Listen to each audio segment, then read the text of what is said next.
السلام علیکم ګران دوستانو، زه یم سالار او تاسو ګورئ پښتو نیوز.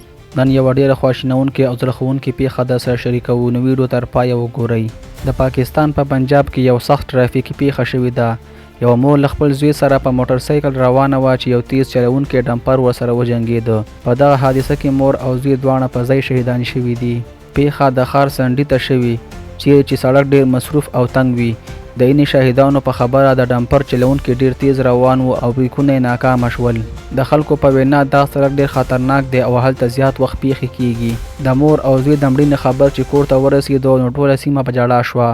د زوی عمر 9 کاله ښودل شوی او د مور یې 4 کلنه و.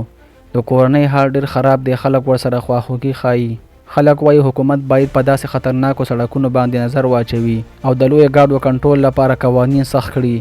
دوی وایي دا ډول پیښې باید نورې بندې شي.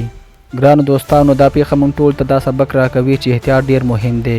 خپل ژوند، د کورنۍ ژوند او د نورو ژوند ته پام کول پکار دي. د دې مور او زوی لپاره ټول دعا وکړئ او خپل نظرونه مو په کمنټ کې ولیکئ. ویډیو لایک کړئ، پښتو نیوز سبسکرایب مه هېروئ.